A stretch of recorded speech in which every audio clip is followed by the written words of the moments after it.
चलो इसको खत्म करते हैं, फिर ऑर्गेनिक फार्मिंग स्टार्ट करेंगे।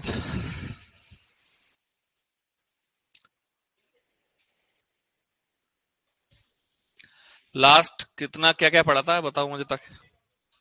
फाउलिंग फसल, इससे कौन कौन सी चीजें पढ़ी थी कल? फसल चक्र पढ़ा था आई थिंक, है ना? अंतरशस्य के प्रकार पढ़ लिए थे। चलो ये बताओ, जो आपके एडिटिव है धनात्मक सस्य क्रम, उसके अंदर क्या होता है?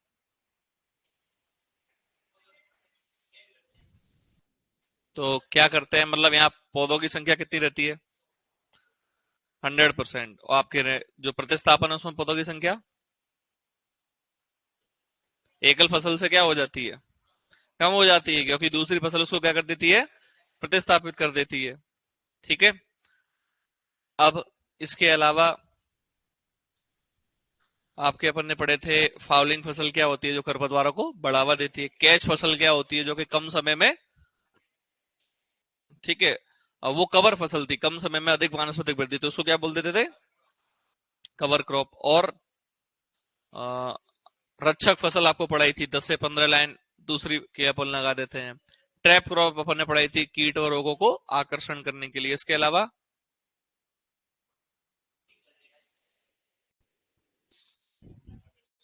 हम्म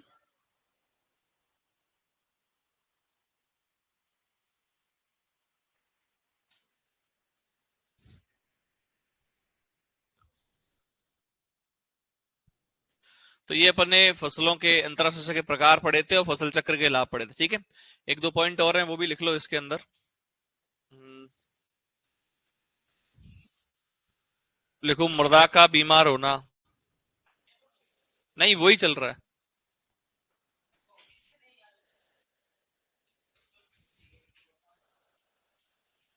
उसके अलावा अभी तो क्लाइमेटिक एग्रो क्लाइमेटिक जोन भी बचे हैं उसमें।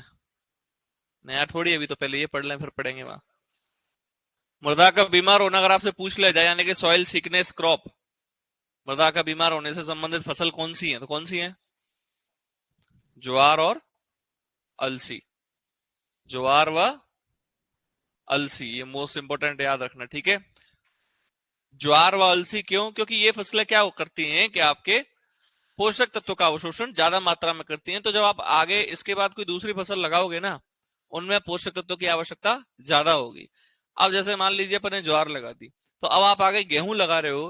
अनाज वाली फसलें हैं आपस में, अगर अनाज वाली फसलों को एक साथ लगाया जाए या अनाज वाली फसल के बाद आप वापस अनाज वाली फसल लगा रहे हो, तो उस स्थिति में मृदा में से पोषक तत्व का अवशोषण ज्यादा मात्रा में होता है। जिसमें प्रमुख रूप से अगर ज्वार की बात करें, अलसी की बात करें, अपन ने लगा दी अनाज वाली में ज्वार, तेल वाली में अलसी, तो जब आप नेक्स्ट जो क्रॉप लगाओगे उसमें आपको 25% तक पोषक तत्व या नाइट्रोजन की मात्रा जो अपन बात करें स्पेसिफिकली ज्यादा डालनी पड़ेगी। जैसे आप गेहूं में 120 डाल रहे हो, तो वहां आपको कितना डालना पड़ेगा? 140 एग्जाम्पल। क्यों? क्योंकि ये पोषक तत्व का अवशोषण, तो मृदा का बीमार होना इससे संबंधित है, इसको याद रखो। अब इसके अलावा दो तीन चीजें हैं, लिखेंगे नहीं ऐसे समझ लेते हैं। कॉम्प्लीमेंट्री क्रॉप, एक होती है सप्लीमेंट्री क्रॉप।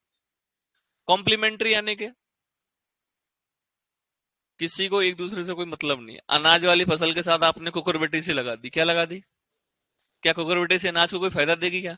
या अनाज कुकुरबिटेसी को देगा? कोई नहीं देगा। सप्लीमेंट्री यानी कि फायदा दे रहे हैं। मक्का उड़द को दे रही है, उड़द मक्का को दे रही है, वो उसको पोषक तो दे रही है। इसके अलावा अगर अपन बात करें, तो आपके जैसे कि कॉम्पिटिटिव क्रॉप, कॉम्पिटिटिव क्रॉप यानी कि आपस में क्या करती हैं? प्रतिस्पर्धा करती हैं। और जहां प्रतिस्पर्धा शून्य होती है उसको क्या कहते हैं? समानांतर। उपज अगर अंतराशस्य की और एकल की बराबर आती है तो बोलो, याद नहीं करके आएगा इसको? है भी, यहां से तो क्वेश्चन आएगा। अगर ज्यादा हो तो दो फसल की उपज जो है अंतराशस्य में लगाया और एकल में लगाया, बराबर आई, तो उसको तो क्या बोल दिया आपने? सहचर। ज्यादा कब आएगी? लिखाई हुई है लाइन, अच्छे से पढ़ लेना, गारंटी दे रहा हूं जरूर लिखाई होगी। सारी डेफिनेशन देखो।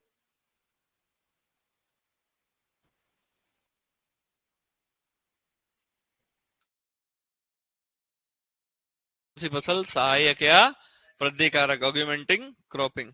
क्लास में होता था, है ना? क्लास में हूँ, क्लास में। सहायक या वृद्धि कारक। नर्स क्रॉप भी होती है एक। आप जब रॉयल के जो नोट्स है ना, आप किताब जो है उसको ओपन करोगे तो उसमें आगे की तरफ भी सारी फसलों के बारे में विवरण दे रखा है। तो वहां एक नर्स क्रॉप भी मिलेगी। नर्स क्रॉप भी अपने आप में एक जो एक फसल दूसरी फसल की क्या करे, सहायता करे। जैसे कि हॉस्पिटल में नर्स का बेसिक काम क्या होता है, हेल्प करना। ठीक है, जो भी डॉक्टर वगैरह आप उनको बोल के, डॉक्टर थोड़ी इलाज करने आता है सुई लगाने, हेल्प करने का काम नर्स का, तो उसको नर्स क्रॉप भी बोलते हैं। तो एक तरीके से सहायक फसल ही नर्स क्रॉप है। ठीक है। इसके अलावा सहायक फसल या ऑग्मेंटिंग जो अपन बात करें वृद्धि कारक, उसका एक एग्जाम्पल क्या पढ़ा था अपन ने? अच्छा, हाँ, इसको लिख के मत रखो, लिख के रखो तो बहुत ज्यादा मैटर इकट्ठा हो जाएगा। अभी फसलें और चल रही हैं, है ना, तो मैटर बहुत ज्यादा हो जाएगा। इसलिए रोज पढ़ो इसको कम से कम। इतना मैटर भी नहीं है, अपने एग्रीकल्चर में गिनी चुनी आपके 5 रजिस्टर बनेंगे। अगर अपन बात करें ना भाई सिलेबस की, तो आपके 5 रजिस्टर बनेंगे अच्छे खासे। इतने से मोटे मोटे 5 रजिस्टर, 5 रजिस्टर पढ़ के सिलेक्शन लेना है।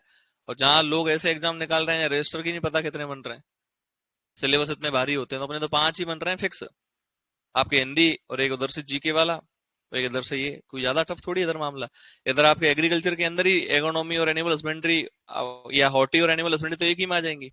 तो मैटर कम है, लिमिटेड है, तो उस लिमिटेड को रटने की थोड़ी सी ज्यादा रखो, क्योंकि ये फैक्ट है, रटने का मैटर ज्यादा रहता है। समझने का मैटर जो है वो आपके एग्रो का 50% और सॉइल साइंस का 100%।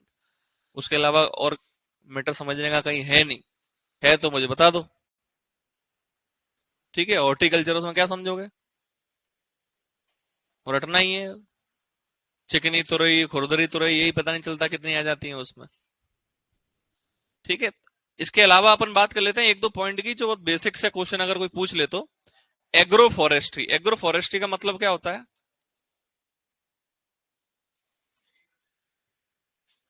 बताओ? फसल प्लस, तो लिखेंगे अपन इनको, लिखो। फसल प्लस जंगल या पेड़ अपन बात करें।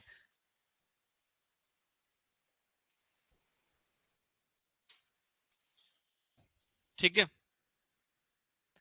या अपन बात करें, आपने सुना होगा एग्री सिल्वीकल्चर, वहां आएगा फसल प्लस वन, यहाँ फसल प्लस सिल्वी। क्या होता है, पेड़। क्या होता है, आपने सुना होगा agrisilvipastoral. Agrisilvipastoral क्या हो गया भाई, मीनिंग समझ लो। एग्री मतलब अपनी फसल की बात हो गई, सिल्वी मतलब पेड़ की बात हो गई। अब पास्टोरल आ गया तो इसका मतलब किसकी बात हो रही है, चारे की। किसकी बात हो रही है, तो फसल प्लस पेड़ प्लस चारा। अगर ऐसे आ जाए, हाँ वो घासों का अध्ययन होता है वो तो। ठीक है, अगर ऐसे आ जाए एग्री हॉर्टी सिल्वीकल्चर, तो फसल प्लस उद्यान प्लस पेड़। ये ऐसे लिखने पड़ेंगे अपन को सारे। लिख रो एग्रो हॉर्टी पास्टोरल लिख दिया। अब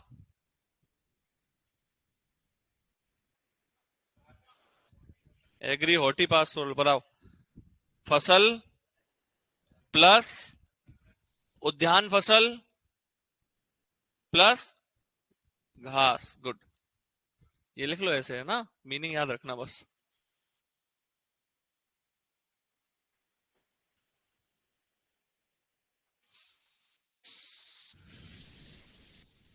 तो आज 5 तारीख, यानी कब से छुट्टी है आपकी? जा रहा होगा तू?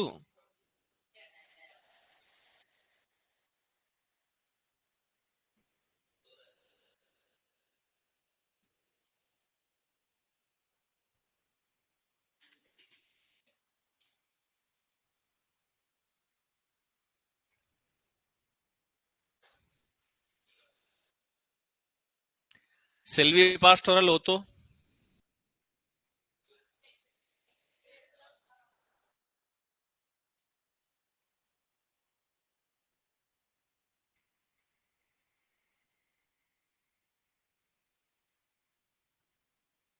अब एग्रो क्लाइमेटिक जोन का ये है, जीके वाले सर से मैं डिस्कस करूंगा कि जो नया, जो भी थोड़ा सा मॉडिफिकेशन हुआ था, ज्यादा कुछ नहीं हुआ। हम्म, एक दो जिले का हुआ है, तो अपन इस वो जो मैटर है आपको, वो करंट जीके के अकॉर्डिंग उधर चलवा देंगे। एक टॉपिक में बोल दूंगा ज्योग्राफी सर से, ज्योग्राफी होगी कंप्लीट तुम्हारी।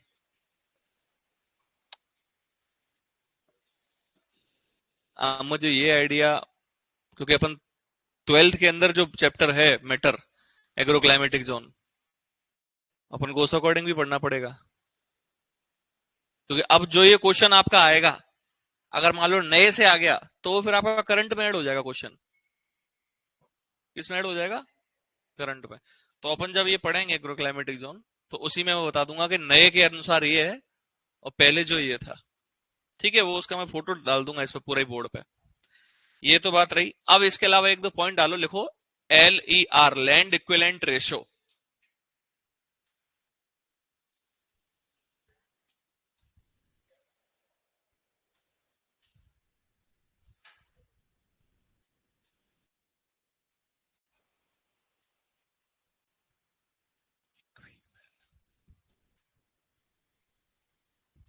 कितने तारीख तक है छुट्टी आप लोगों की? लैंड इक्विवेलेंट रेशो क्या होता है? लैंड इक्विवेलेंट रेशो, इसकी वैल्यू अगर एक से ज्यादा है, किससे ज्यादा है? देखना, इस तरीके से आता है सीधा लिखा हुआ। अगर लैंड इक्विवेलेंट रेशो जो है वो एक से ज्यादा है, और लैंड इक्विवेलेंट रेशो एक के बराबर है, या लैंड इक्विवेलेंट रेशो जो है वो एक से क्या है, अधिक तो हो गया ना, कम है।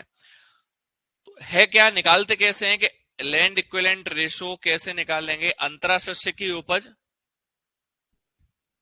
यानी कि जो अंतरा शस्य में अपन ने फसल लगाई, अंतरा शस्य की उपज, और नीचे आता है किसकी उपज? एकल फसल की उपज। किसकी उपज? एकल फसल की उपज। यदि मान लो अंतरा शस्य की उपज आपकी आ गई, एक ध्यान से सुनना है ना, अंतरा शस्य की आपकी उपज आ रही है 25 क्विंटल, कितनी आ रही है? और एकल फसल की उपज कितनी आ रही है? निकालो वैल्यू कितनी आ रही है।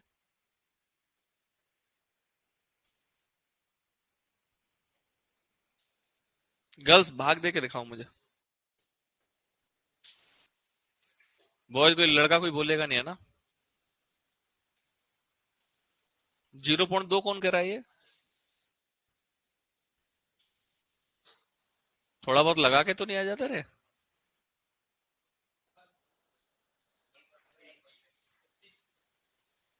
ठीक है, तो अपन क्या बोल सकते हैं, 1.3 या 1.25 एग्जैक्ट जो है वो 1.25 सही है आपका, है ना? तो एक से ज्यादा आ रही है वैल्यू, कम आ रही है? बताओ। वैल्यू एक से ज्यादा आ रही है, कम आ रही है? तो इसका मतलब अंतरा शस्य के रूप में फसल लगा रहे हैं तो फायदेमंद है या बेकार है? फायदेमंद है। समझ आया? इससे क्या पता चलता है, टॉपिक क्या है समझ लो इसको। लैंड इक्विवेलेंट रेशो, ये लैंड इक्विवेलेंट रेशो निकाला जाता है कि आपने अगर कोई फसल है जो अंतरा शस्य के रूप में लगा दी, मक्का, और एक लगाई है एकल फसल के रूप में, यदि अंतरा शस्य के रूप में और एकल फसल के रूप में जो उपज में जो डिफरेंस आ रहा है, और यदि उसकी लैंड इक्विवेलेंट रेशो निकाला जाए, तो उसकी वैल्यू अगर एक से ज्यादा आ रही है, तो वो किसान के लिए क्या है? फायदेमंद है। एक के बराबर आ रही है तो ना फायदा ना ही नुकसान। यदि एक से कम आ रही है, तो इसका मतलब क्या है? नुकसान है। तो आप अंतरा शस्य के रूप में ना लगा के उसको कैसे लगाओ? एकल फसल के रूप में। समझ आया? बहुत इजी टॉपिक है, लिख लो इसको। अगर एक से ज्यादा है तो लाभ ना हानि, ना लाभ।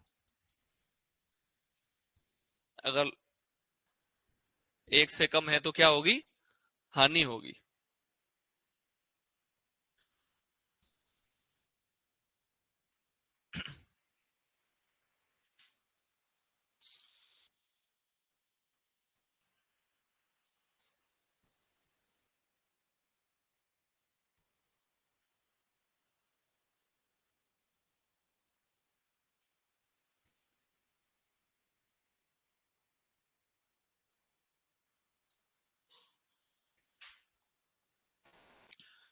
अंतरा शस्य फसल की उपज है ना, उसमें फसल इनबिल्ट है, समझ जाना।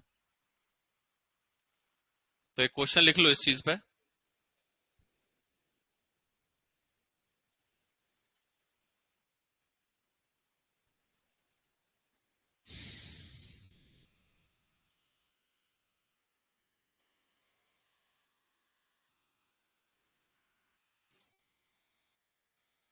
बोलूं क्वेश्चन? लिख लो, पहले लिख लो।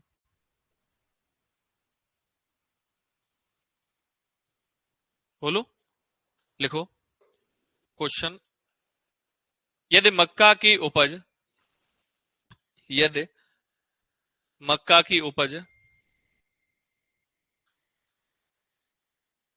अंतरा शस्य के रूप में लगाने पर, अंतरा शस्य के रूप में लगाने पर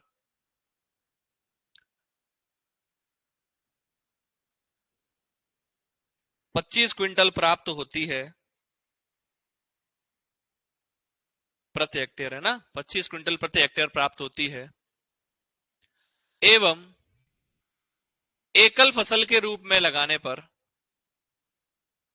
एवं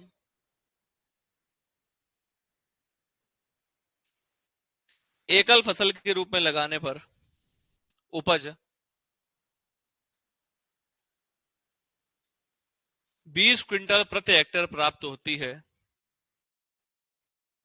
20 क्विंटल प्रति हेक्टेयर प्राप्त होती है, तो बताओ LER कितना होगा? तो बताओ LER कितना होगा?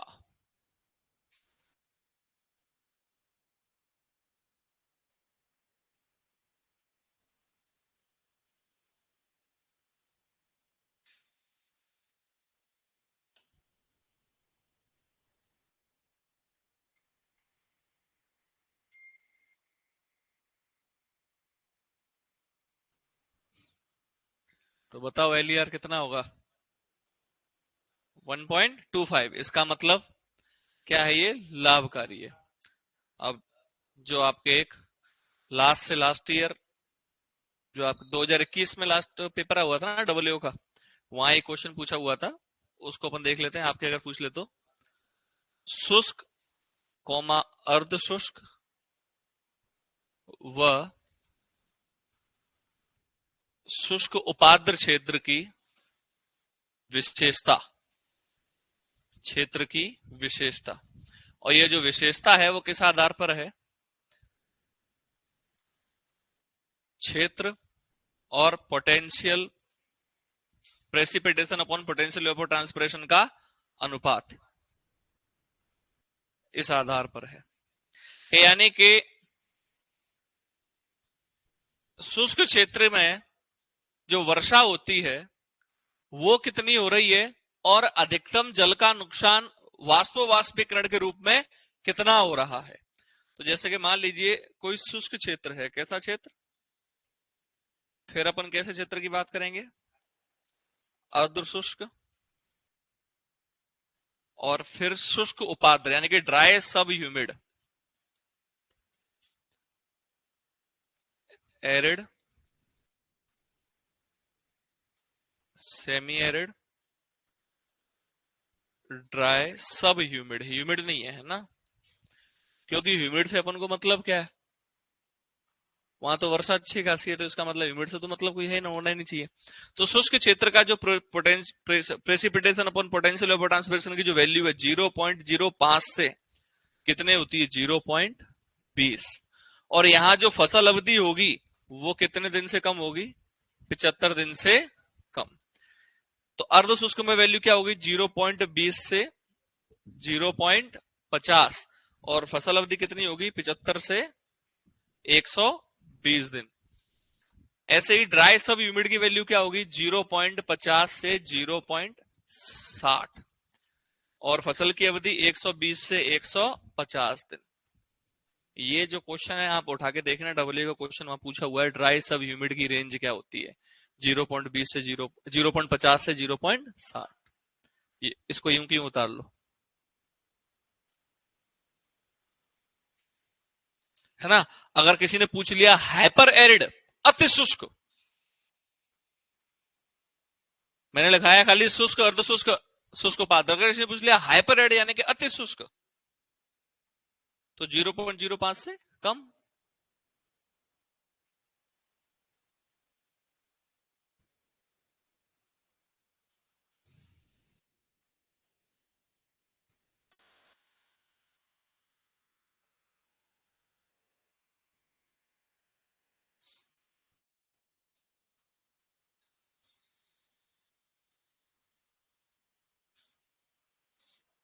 इसको 65 कर लो, एक आध जगह 65 भी मेंशन है।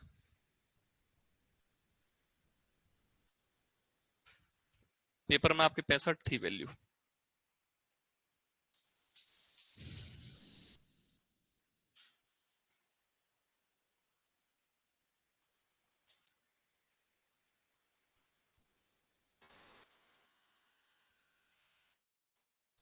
पी मतलब क्या होता है भैया? प्रेसिपिटेशन, वर्षा। और पीईटी क्या होता है? Potential evapotranspiration. अधिकतम जल की हानि किसके द्वारा? वाष्पो वाष्पीकरण के द्वारा। Potential इवेपो transpiration.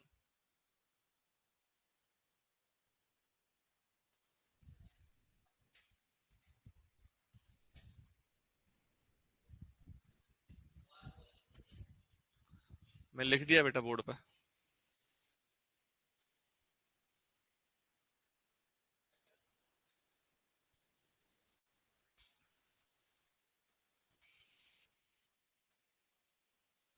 पोटेंशियल यानी कि किसी एक पर्टिकुलर क्षेत्र से अधिकतम वाष्पीकरण कितना हो रहा है, और आपको क्या दिख रहा है, किससे ज्यादा हो रहा है? कौन से क्षेत्र से आपको ज्यादा लग रहा है? शुष्क उपाद्र होना तो शुष्क से चाहिए, फिर यहां ज्यादा क्यों हो रहा है? अरे भैया, शुष्क में होने के लिए पानी भी तो चाहिए। शुष्क में होने के लिए पानी भी तो चाहिए, पानी तो यहां ज्यादा है। ये अपन जो शुष्क खेती के अंदर जितना अपन को कवर करना था ऑलमोस्ट कर लिए। ठीक है, अभी हम एग्रोक्लाइमेटिक जोन की बात करेंगे। पहले तो अपन बात करेंगे पुराने वाले आधार पे, उसमें नए वाले को ऐड करा देंगे, है ना।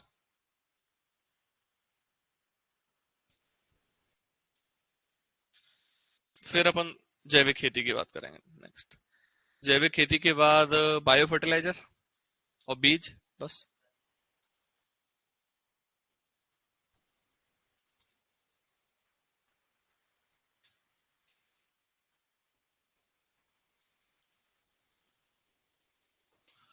करूं?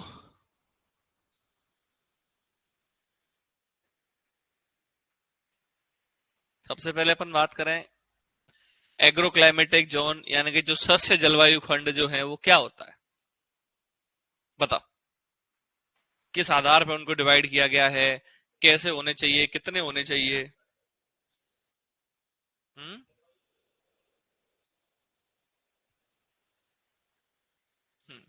यानी कि सीधे सीधे 3 पॉइंट की मैं बात करूं तो वहां की जलवायु के आधार पर, वहां की मृदा के आधार पर, वहां की फसल के आधार पर, इस आधार पर क्षेत्रों को अलग अलग जलवायु खंड के अंदर क्या किया गया है?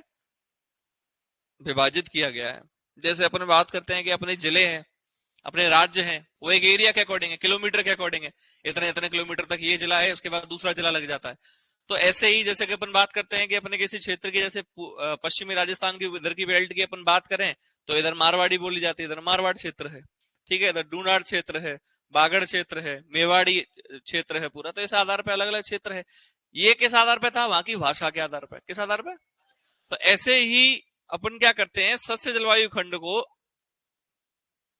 हमने बनाया फसल के आधार पर। किसी भी क्षेत्र में फसल कौन सी उगाई जाती है, उस क्षेत्र की जलवायु कैसी है, जिसमें जलवायु में प्रमुख अपन बात करते हैं हमेशा वर्षा की, किसकी बात करते हैं, और उस क्षेत्र की मृदा कैसी है।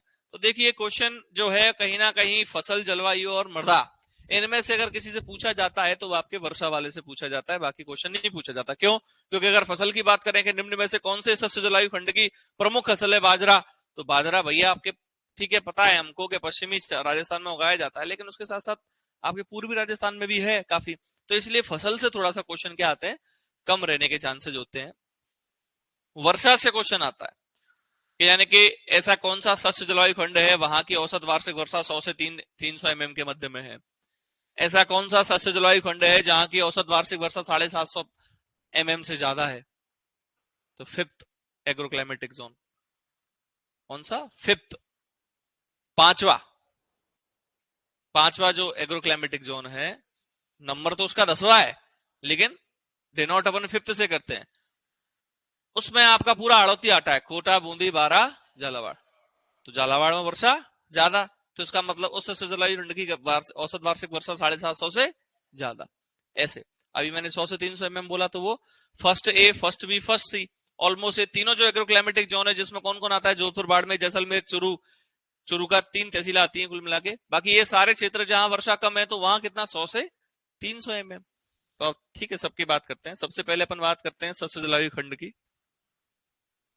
सस्य जलवायु खंड, एग्रो क्लाइमेटिक जोन।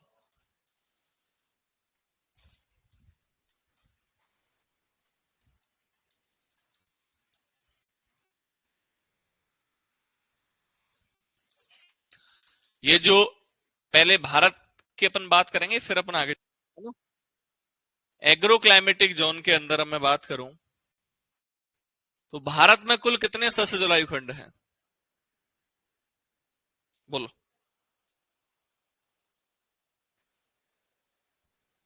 किस किस आधार पे है वो, नाबार्ड?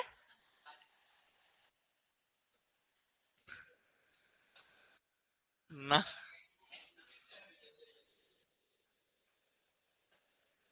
ये नाबार्ड क्या है, तू पहले ये बता।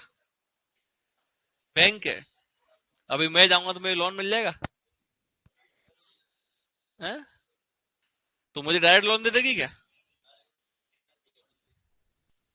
हाँ, तो खेती होनी चाहिए तो डायरेक्ट लोन दे देगी मुझे नाबार्ड? नाबार्ड किसको लोन देती है? राष्ट्रीय बैंक है, तो बैंक वगैरह के अंदर ट्रांसफर होता है। तो अपन ऐसा थोड़ी जाएंगे सीधे मुंबई जाएंगे, लोन दे दे, नाबार्ड लोन दे देगी, ये मुंबई हेडक्वार्टर है। तो नाबार्ड तो बैंक है, तो बैंक को क्या मतलब है तेरे सस्य जलवायु खंडे से?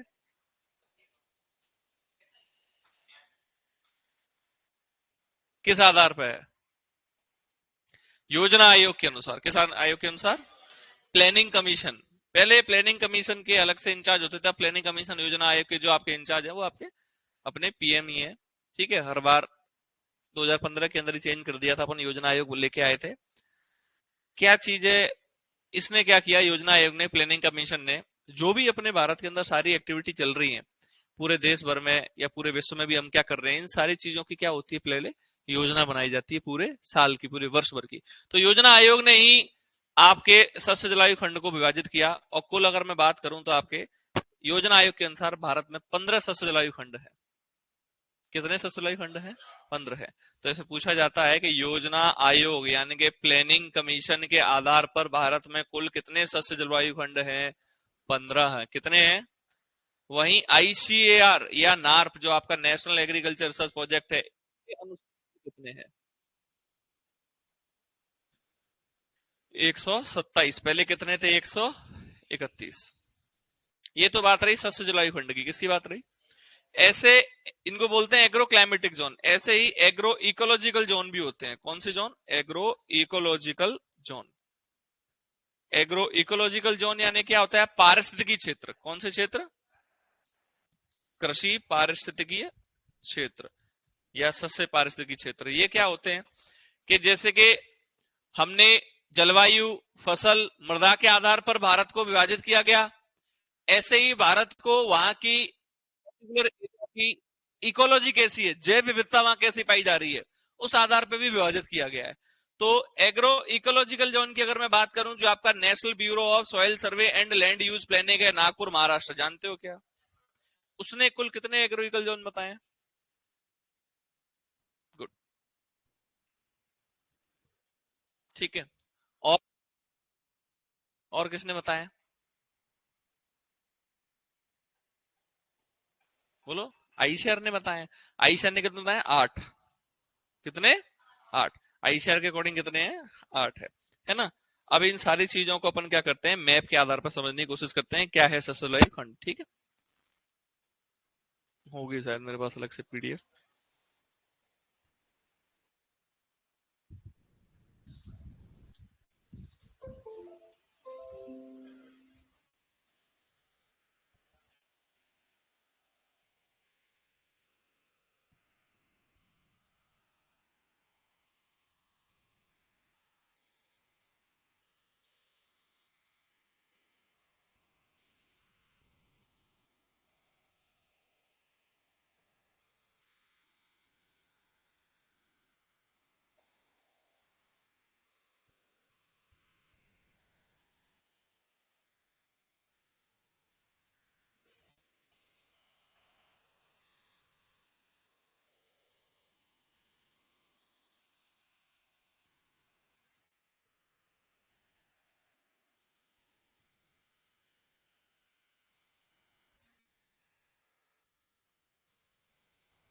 ठीक है, हम बात कर रहे थे किसकी? भारत की। अगर हम भारत के बारे में बात करें सबसे पहले, तो मैंने आपको बताया योजना आयोग ने किस आधार पर बांटा? 15। तुम दीवार के पीछे घुस जाते, लास्ट जगह वही बच रही थी हैं? बाहर बैठ के पढ़ लो, दीवार के उस तरफ कहीं आवाज पहुंच रही हो तो आगे बैठ लिया करो, मूर्खों पढ़ लिया।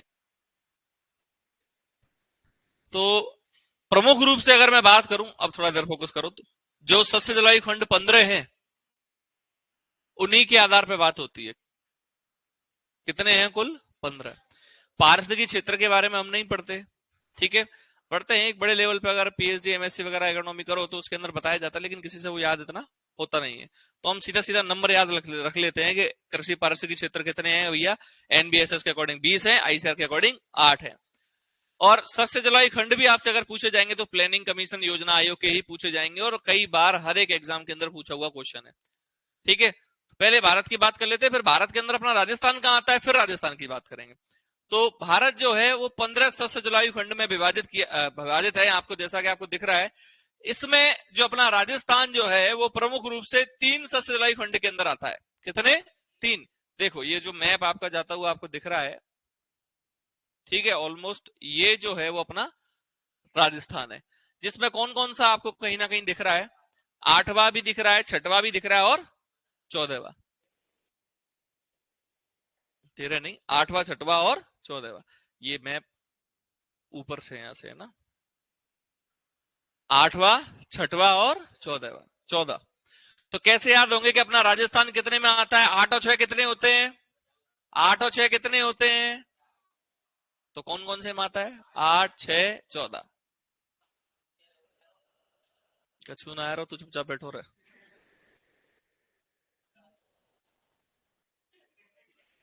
8, 6 और 14 मैप पे क्लियरेंस उस पे है नहीं, लेकिन 8, 6 और 14 पे आता है। जनरली हम बात करते हैं, ज्यादातर आपको मिलेगा ऑप्शन में भी, या फिर जो कुछ अलग अलग पढ़ाते हैं कि 14वें में ही आता है। जैसे कि ज्यादातर अपन को मैप में 14वां ही दिखाई देता है, जैसे उसको हल्का हल्का दिखाई दे रहा है ना, ऐसे लोगों को हल्का हल्का 14 में ही दिखाई देता है, क्योंकि प्रमुख रूप से 14 के अंदर ही है। वेस्टर्न ड्राई रीजन कहते हैं इसको, क्या कहते हैं? Western dry. लेकिन अगर अपन उत्तरी राजस्थान की बात करें, थोड़ा बहुत पोर्शन और दक्षिण राजस्थान की, दोनों अलग अलग एग्रो क्लाइमेटिक जोन में आ जाते हैं। जैसे बात करें अपना प्रमुख रूप से कौन से में है? 14वें में, जिसका नाम है वेस्टर्न ड्राई रीजन, पश्चिमी शुष्क क्षेत्र। क्या नाम है इसका? अगर पूछा जाए राजस्थान प्रमुखतः कौन से ससलाई खंड के अंदर आता है भारत के में, तो 14वें में। अब आपको ऑप्शन में जैसे कि 8, 6, 14 इनमें से कोई नहीं, ऐसे आज आंसर क्या करोगे? 14वां। लेकिन कभी भी 8 और 6 ऑप्शन में नहीं मिलेंगे आपको। अगर तीनों मिल जाए और आंसर में उपरोक्त सभी, तो आंसर क्या दोगे? उपरोक्त सभी, ठीक है। जैसे 8वां कौन सा है? Central plateau and hills. और 6वां कौन सा है? Trans Gangetic plain. Trans Gangetic plain जो आपके पंजाब हरियाणा से जो अपना टच हो रहा है, कौन सा? गंगानगर, हनुमानगढ़। तो अपना राजस्थान भारत के कितने सस्य जलवायु खंड में आ रहा है? कौन कौन सा? 8वां, 6वां, 14वां। प्रमुख रूप से कौन सा आ रहा है? 14वां। क्या नाम है? वेस्टर्न ड्राई रीजन, पश्चिमी शुष्क क्षेत्र, ठीक है, इसको याद रखोगे। ये तो बात रही अपने किसकी? राजस्थान की। किसकी बात रही? कि भारत के मैप में हम कहां रहे हैं, ये भी तुम्हें पता होना चाहिए। अब हम बात करेंगे आगे जाके किसकी? की राजस्थान की, एग्रोक्लाइमेटिक जोन्स ऑफ राजस्थान। जैसा कि ये जो मैप है, इसमें अभी नया थोड़ा सा चेंजेस किया है, 2-3 जिले हैं जो इधर से उधर मूव किए हैं। अब ऐसा तो हो नहीं सकता कि भैया वर्षा बदल गई हो या वहां की मिट्टी बदल गई हो, ऐसा तो बदल नहीं सका। वर्षा और इनके जो डेटा हैं वो आपके लंबे समय से बदलते हैं, इतना जल्दी तो बदलने से रहे। तो वहां थोड़ा बहुत जिले के आधार पर थोड़ा बहुत चेंज किया गया कि हाँ कहीं ना कहीं थोड़ा बहुत परिवर्तन आया है लंबे समय से देखने में। तो उसको अपन ने, जैसे झुंझुनू है, वहां की अपन बात करें तो वहां की जो वर्षा है थोड़ी बहुत चेंज अगर हुई है इतने साल में, तो उसको अपन ने दूसरे एग्रो क्लाइमेटिक जोन में ले लिया। ऐसे ही नए एग्रो क्लाइमेटिक जोन कुछ दिन पहले अपन ने न्यूज़पेपर के कटेंगे, और उसके अलावा अभी तक अपने पास कुछ प्रूफ नहीं है उसका, उसके आधार पर ही अपन उसको पढ़ लेंगे। ये जो है वो अपने पुराने एग्रो क्लाइमेटिक जोन के आधार पर और अपनी 12th की किताब के अंदर भी यही है। कैसे क्या है, कैसे पता चलेगा, ध्यान देना। तो टोटल ये क्वेश्चन कई बार पूछा हुआ है, सुपरवाइजर का भी क्वेश्चन है, आप निकाल के देख लेना कि राजस्थान में कुल कितने सस्य जलवायु खंड हैं? 10। कितने हैं भैया? कि राजस्थान में कुल कितने सस्य जलवायु खंड हैं? 10। अब हमने किया क्या कि उन 1, 2, 3, 4, 5, 6, 7, 8, 9, 10 उन सबको अलग अलग डिनोट कर दिया। क्या कर दिया? कैसे कैसे प्रदर्शित करते हैं? तो प्रदर्शित करने के लिए हमने क्या किया? First A, first B, first C, second A second B, third A third B, fourth A fourth B और फिफ्थ।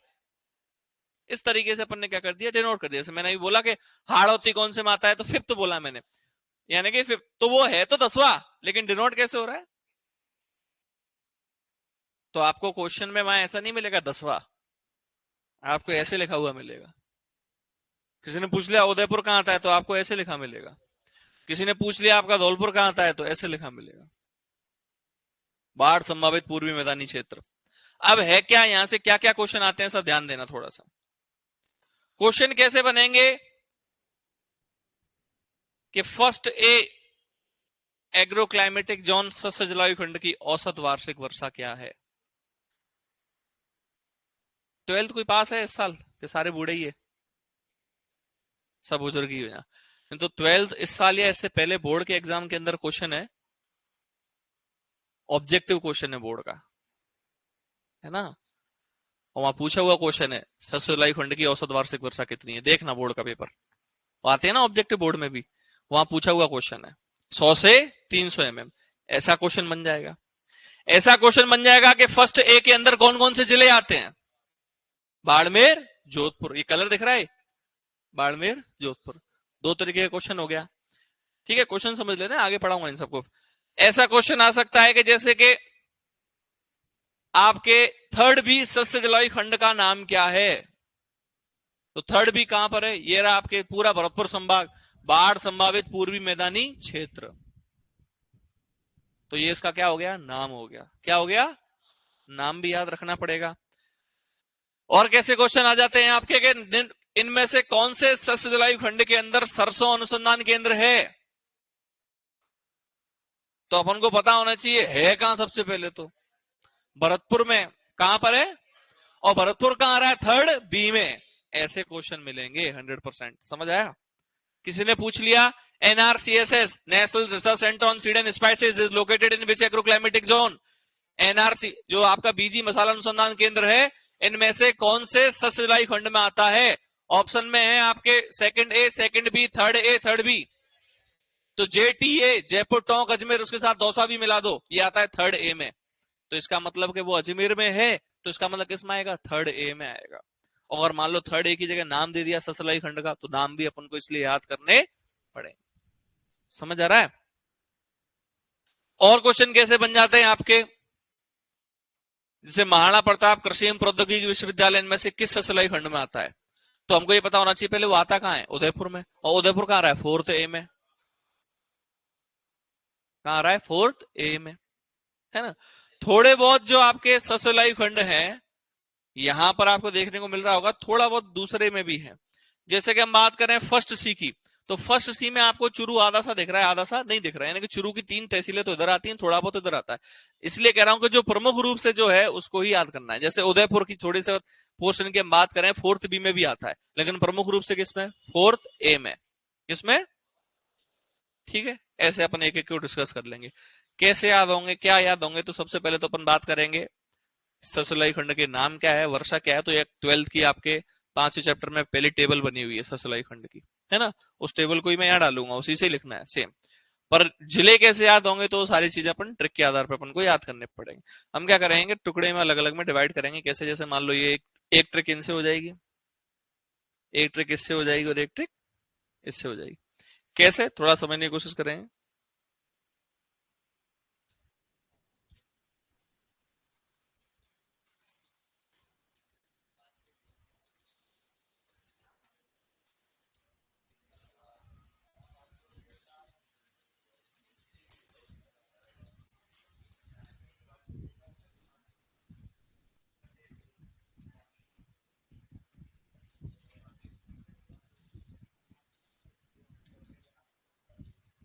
ठीक है, अपन ने कौन कौन से टुकड़े पकड़े भैया, first A, first B, first सी। ठीक है, ये अपने टुकड़े कर लिए थे 3 एक ट्रिक के लिए। तो बाजों के साथ ये है फर्स्ट ए, कैसे याद होगा, बाड़मेर जोधपुर, यानी कि फर्स्ट ए में क्या आ रहा है भैया, समझ आ गया क्या।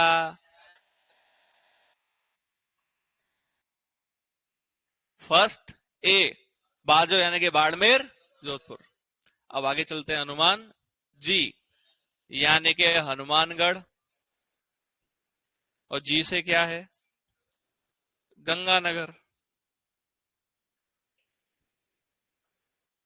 First B, first A, first B, first C, ये है पहले। तो क्या हो गया? First B. अब क्या है भैया? बीकानेरी नमकीन कहाँ खाई? जैसलमेर में। तो क्या हो गया? बीकानेर, जैसलमेर और चुरू की 3 तहसीलें। ये अपन को ऐसे याद रखना पड़ेगा, है ना। अब ये तहसीलें भी कहीं ना कहीं थोड़ा बहुत एरिया के अकॉर्डिंग बदल गई हैं, लेकिन इस 12th की बुक में जो लिखा है ये उस आधार पे। तो समझ आया? अब जैसे क्वेश्चन किसी ने पूछ लिया, फर्स्ट बी में कौन कौन से जिले आते हैं? फर्स्ट ए में कौन से आते हैं? फर्स्ट सी में कौन सा आ रहा है? अब मैच कर लो इधर। फर्स्ट ए की बात कर लेते हैं। कलर देखो, ये आपको जो दिख रहा है बाड़मेर, क्लियर है। फर्स्ट बी, ये जो आपको कलर दिखाई दे रहा है उधर। फर्स्ट सी, क्लियर है भैया? कोई दिक्कत? समझ आ गया? क्या है ट्रिक बोलना?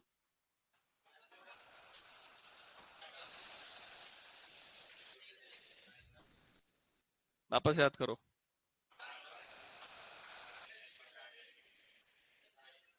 तो ऐसा नहीं हो वहां खाली बाजे बजाते रह जाओ। पर ये जरूर याद रखने ना, ये एग्रो क्लाइमेटिक जोन बिना ट्रिक के याद नहीं होंगे। जा कुछ भी कर लो, कितना बड़ा मसीहा हो, ये जिले नहीं याद होंगे, है ना। तो जिले उसने भी ट्रिक से याद किए होंगे पहले। हम्म। बहुत एक्स्ट्रा दिमाग है ना, इसलिए। और तो गरीब आदमी टाइम पास कर रहे हैं अपने भाई। अबे क्या, बार बार रटने से चीज याद होती है। एक दिन में अगर मैंने याद कर लिया कि फर्स्ट ए के अंदर क्या है, एक दिन में खाली मुझे यही याद रखना है फर्स्ट ए में क्या है। दूसरे दिन मुझे याद रखना है फर्स्ट बी में क्या है। अब दूसरे दिन जब मैं याद कर रहा हूँ फर्स्ट बी में क्या है, उससे पहले याद करो फर्स्ट ए में क्या याद किया था। कोई भी चीज टुकड़ों में याद करोगे जितना बेनिफिट देगी, और टुकड़ों के साथ रिवीजन करोगे तो, है ना। और दुनिया में ऐसी कोई सी भी चीज नहीं है जो हर एक चीज में ट्रिक घुसे। अगर बात करें अपन इंडियन पॉलिटी की, इंडियन जीके की, वहां कोई ट्रिक फ्रिक नहीं चलती। जो यूपीएससी वाले और सब तैयारी करते हैं ना, एक सिंगल ट्रिक नहीं होती वहां, है ना। जैसे मेरे भैया ने किया है, मेरे भैया ने दो बार इंटरव्यू दिया, अभी असिस्टेंट कमांडेंट है वो यूपीएससी से ही। तो वहां तो कोई ट्रिक ही नहीं चलती, वहां कुछ नहीं चलता। तो ये क्या है कि ये तो अपने टाइम पास हो जाए जैसे। तो ये तो बात रही, कितने जिले हो गए अपने, कितने ससलाई खंड हो गए, क्लियर? 3, है ना। नेक्स्ट अपन बात करते हैं।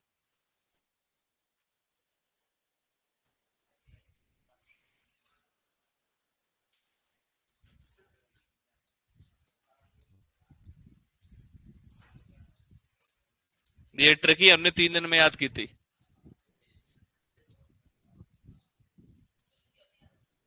ठीक है, चलो ध्यान देना। SN यानी कि ट्रिक क्या है, सत्यनारायण ने पाली में जेटीए का फॉर्म भरा और पोस्टिंग कहां ली? तो सत्यनारायण यानी कि, और इसके साथ कौन? झुंझुनू। एक आध जिला तो याद रखना पड़ेगा, हर एक की ट्रिक नहीं बन सकती है। सीकर, नागौर, झुंझुनू।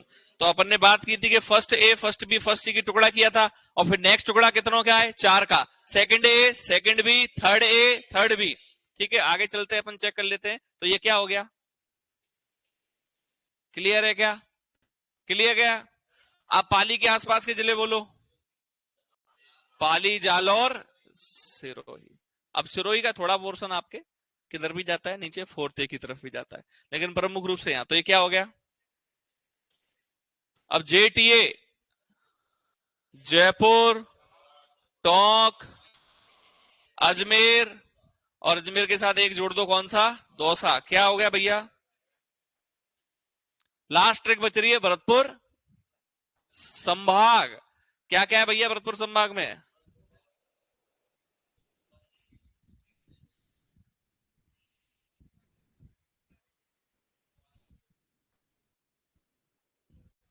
और सवाई माधोपुर, थोड़ा सा सवाई माधोपुर आपके इधर भी आता है, थर्ड ए की तरफ भी। तो ये कौन सा हो गया भैया? हम्म। डी आता कहाँ था? पहले भरतपुर में आता था, तो फिर वो कहाँ आएगा? वहीं आएगा। समझ आएगा ना भैया।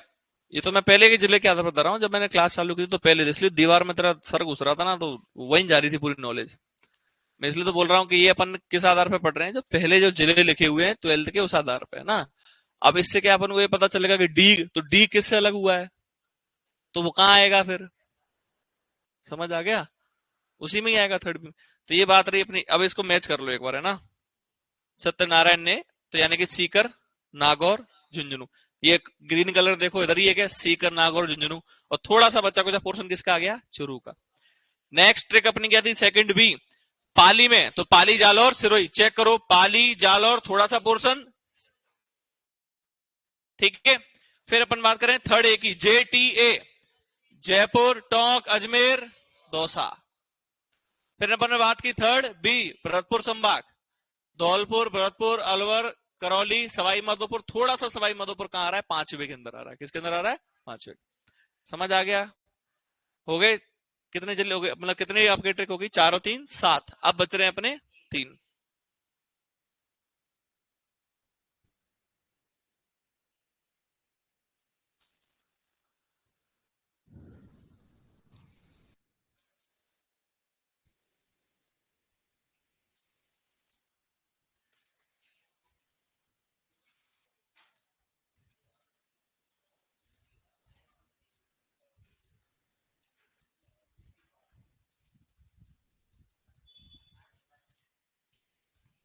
हाँ बोलो भैया, क्या है ट्रिक। यूबीसी वालों ने आदिवासी व हड़ौती के मध्य लड़ाई कराई। यूबीसी यानी क्या है, उदयपुर, भीलवाड़ा, चित्तौड़गढ़। इसके साथ साथ कौन जोड़ लो, राजसमंद। क्या जोड़ लो। अब बात है सर शाहपुरा कहां आता है, तो भीलवाड़ा में आता है ना शाहपुरा। समझ आ रहा है। तो क्या हो गया, फोर्थ आदिवासी बेल्ट बोलो, प्रतापगढ़, डूंगरपुर, बांसवाड़ा। दिमाग में किसी के में आएगा सर ये सलुम्बर कहां आता है, सलुम्बर उदयपुर से लगा हुआ है, तो यहां आता है। ये क्या हो गया, फोर्थ। किसके मध्य लड़ाई कराई, हाड़ौती। पकड़ो हाड़ौती को, कोटा, बूंदी, बारा, झालावाड़। और थोड़ा सा पोर्शन किसका, सवाई माधोपुर का। कौन सा हो गया, खत्म हो गया क्लिमेटिक जोन। 3 ट्रिक अगर अच्छे से इनको रट लोगे ना, पर समझोगे भैया जिले कैसे बन रहे हैं, इनमें से कैसे निकल रहे हैं। And UBC, Udaipur, Bhilwara. अब इसके लिए क्या है कि अपन को अगर राजस्थान का मैप अच्छे से याद है, तो ही आप इसको याद कर पाओगे। जैसे पाली लिखा मैंने, तो आपको पता होना चाहिए पाली के आसपास क्या है, जालौर, सिरोही। जयपुर, टोंक, अजमेर लिखा, तो जयपुर, टोंक, अजमेर, दौसा है उसके पास। यूबीसी यानी कि उदयपुर, भीलवाड़ा, चित्तौड़गढ़ के साथ साथ कौन है, राजसमंद भी है। हाड़ौती में कौन आता है, कोटा, बूंदी, बारा, झालावाड़ आता है। तो ये ऐसे जिले आपको याद करने पड़ेंगे। अब क्वेश्चन क्या बनेंगे, तो क्वेश्चन इनसे सब ऐसे ही बनेंगे कि निम्न में से कौन सा ससुलाई खंड सबसे बड़ा है। तो यहां आपको सबसे बड़ा क्या दिख रहा है, फर्स्ट सी। ऐसे क्वेश्चन बन जाएगा, निम्न में से कौन से ससुलाई खंड के अंदर सर्वाधिक वर्षा है, फिफ्थ। ऐसा क्वेश्चन बन जाएगा, निम्न में से कौन से सस्य जलवायु खंड में अनाज उत्पादन सर्वाधिक होता है, गंगानगर, हनुमानगढ़। तो कौन सा है, फर्स्ट बी। कौन सा है, यानी खाद्यान्न उत्पादन सर्वाधिक कहाँ है, ठीक है। ये रहेगा, तो इसको वापस समझेंगे और एक एक को लिखेंगे। 12 के जो मैटर है उसको भी लिख देंगे, उसके साथ साथ जो नया ऐड हुआ है उसको भी कवर कर देंगे। क्या बेटा, फोर्थ बी, फोर्थ बी, सबसे छोटा फोर्थ बी। राखी की आपको अग्रिम शुभकामनाएं, मौज करो। मैं यार